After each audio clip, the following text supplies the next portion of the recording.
আমরা প্রথম ভিডিও থেকে দ্বিতীয় ভিডিও চলে এলাম।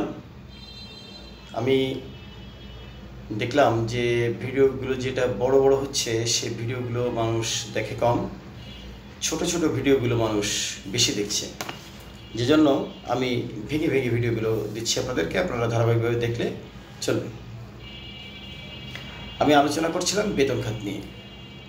বেতন হচ্ছে ইনকাম ট্যাক্সের একটা গুরুত্বপূর্ণ খাত, যে খাতে মূলত যারা সার্ভিস হোল্ডার তারা ইনকাম ট্যাক্সের ফাইল জমা দেন, তাদের জন্য আলাদা একটা খাত করা হয়েছে, তা হচ্ছে বেতন খাত।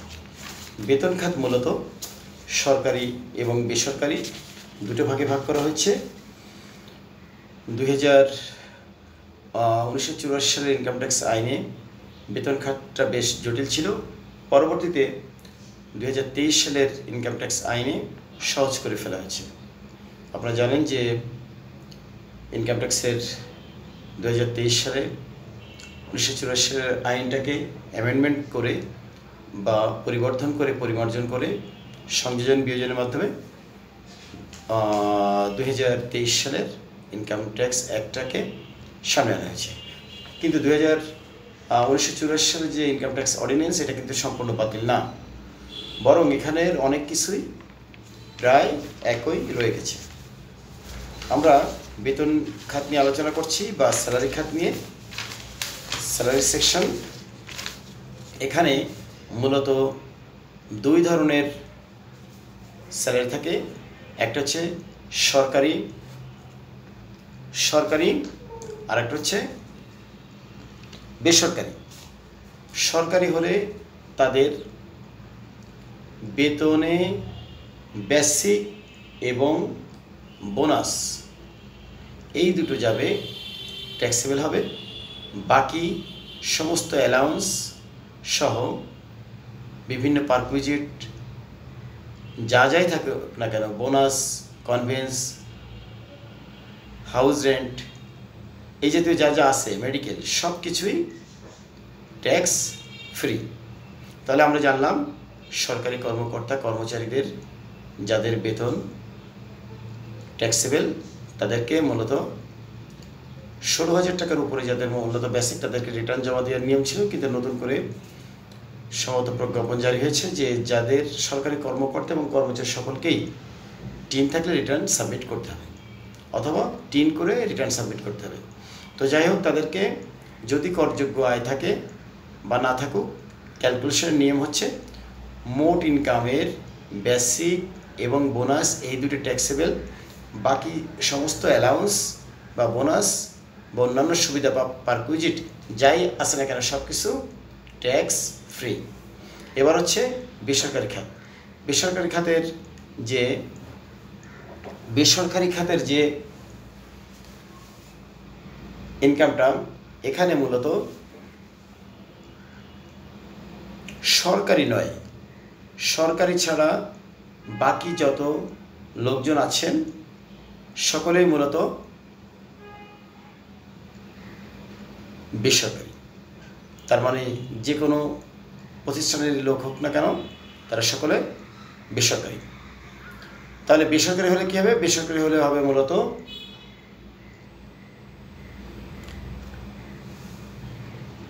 টোটাল ইনকামটাকে 3 দিয়ে ভাগ দিতে হবে। 3 ভাগের 2 ভাগ ট্যাক্সেবল, 1 ভাগ ট্যাক্স ফ্রি। খুবই সিম্পল। সমস্ত ইনকামটাকে বা মোট ইনকামটাকে অ্যাকুমুলেটেড করে 3 দিয়ে ভাগ দিতে হবে। ভাগ দিয়ে 2 ভাগ ট্যাক্সেবল, 1 ভাগ ট্যাক্স ফ্রি। এরপরে আমরা চলে এলাম ইনকাম অন সিকিউরিটিজ।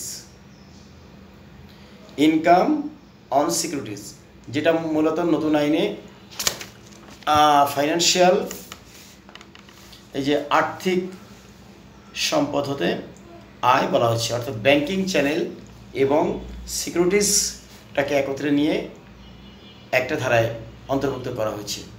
তারপর হচ্ছে ইনকাম ফ্রম হাউস প্রপার্টিজ, অথবা মানে গৃহ সম্পত্তি খাতের আয়। গৃহ সম্পত্তির খাতের আয়ের ক্ষেত্রে আপনাদের মনে রাখতে হবে যে এটা মোট যে রেন্টাল ভ্যালু আছে, রেন্টাল ভ্যালু থেকে মূলত যেটা করা হয় তা হচ্ছে একটা বছরে একটা বাড়িতে যে ভাড়া বাবদ ইনকাম হয় এটাকে বলা হয় রেন্টাল ভ্যালু। এই রেন্টাল ভ্যালু দিয়ে যেহেতু এখানে কিছু খরচ থাকে, এই খরচকে বিয়োগ দিয়ে অ্যাকচুয়াল যে ট্যাক্সেবল ইনকাম সেটা বের করা হয়। সেক্ষেত্রে যদি রেসিডেন্সিয়াল পারপোজে ভাড়া দেওয়া হয় তাহলে এটা 25% অ্যাডমিসেবল এক্সপেন্সেস হয়। আর যদি কমার্শিয়াল বাবদ ভাড়া দেওয়া হয়, মানে একটা স্কুল, কলেজ বা একটা হোটেল বা কোনো অফিস, তাহলে 30% এখানে admissible expenses, repair and maintenance বাবদ এখানে নেওয়া যাবে।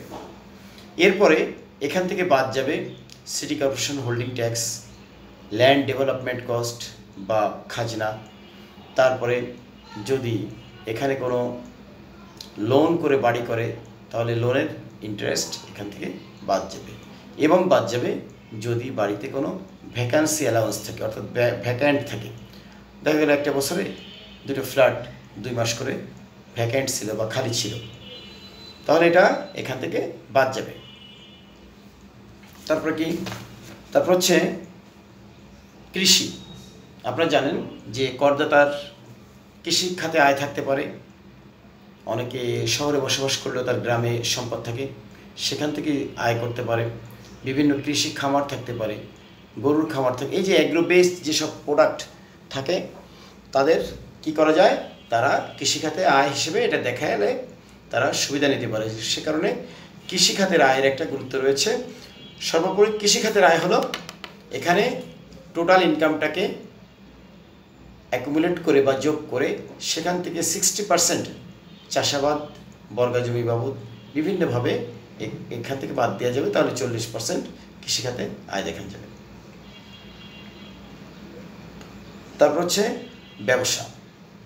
ব্যবসা কি?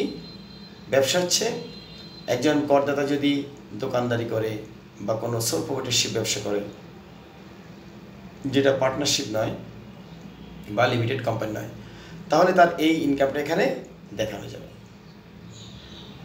এই ইনকামটা দেখালে এখানে একটা ব্যালেন্স শিট করতে হয় বা profit and loss account and একটা ব্যালেন্স শিট। এই ব্যালেন্স শিটের মাধ্যমে লাভ লোকসান বের করে মূলত সেটা এখানে দেখাতে হয়।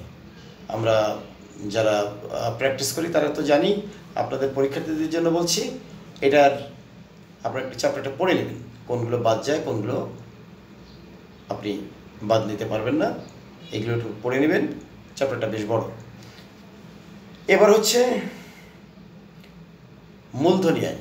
আপনারা জানেন যে একজন ব্যক্তি তার ব্যবসা বাণিজ্যে যে সম্পদগুলো থাকে সেই সম্পদগুলো কখনো কখনো তাকে বেচতে হয়, কিন্তু এই যে সম্পদগুলো বিক্রি, এগুলো মূলত তার মূলধন খাতে আয়। কিন্তু যদি ধরুন একজন লোক মোটরসাইকেলের বিজনেস করেন, তাহলে মোটরসাইকেল এখানে তার স্টক, ব্যবসায়িক প্রোডাক্ট বা জমি কিনে জমি বেচেন, এই জমিটা তার ব্যবসায়িক স্টক বা ইনভেন্টরি। কিন্তু যদি তিনি একটা মোটরসাইকেল ব্যবহার করেন, মোটরসাইকেলটা বেচতে চাচ্ছেন, বা তার একটা জমি আছে বেচতে চাচ্ছেন, বা একটা জমি কিনতে চাচ্ছেন, এই যে সম্পদগুলো কেনা বেচা, তার মাধ্যমে যে লাভ অর্জিত হয় তাকে বলে মূলত মূলধনী লাভ। তারপরে অন্যান্য উৎস থেকে আয়, মূলত রয়্যালটি, লাইসেন্স ফি, সম্মানী ফি, সরকার প্রদত্ত ভর্তুকি ইত্যাদি বিভিন্নভাবে পেলে সেটা অন্যান্য উৎস থেকে আয় হয়। ফার্মের অংশ হতে আয়, অনেকে বিভিন্নভাবে ব্যবসা বাণিজ্য করেন, তার মধ্যে পার্টনারশিপের ব্যবসা করেন, তাহলে পার্টনারশিপকে আরেকটা ফার্ম হিসেবে সংজ্ঞায়িত করা যায়। সেভাবে বলা হচ্ছে ফার্মের আয়ের অংশ এখানে আসবে। অপ্রাপ্ত সন্তান বা স্পাউস, করদাতা যদি না হয় তাহলে কী হবে? অপ্রাপ্ত বা মাইনার চাইল্ড অথবা স্পাউস যদি হয়, তাদের যদি টিন না থাকে, তাদের আয় করদাতাকে এখানে শো করতে হবে। এই হলো মূলত আপনাদেরকে আয়ের খাতগুলো নিয়ে আমরা আলোচনা করলাম।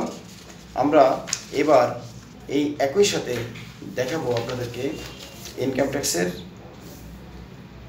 না, আমরা পরবর্তী আরেকটা ভিডিওতে যাব যাতে এই জিনিসটা আপনাদের ভেঙে ভেঙে বুঝতে সুবিধা হয়। ধন্যবাদ। আসসালামু আলাইকুম।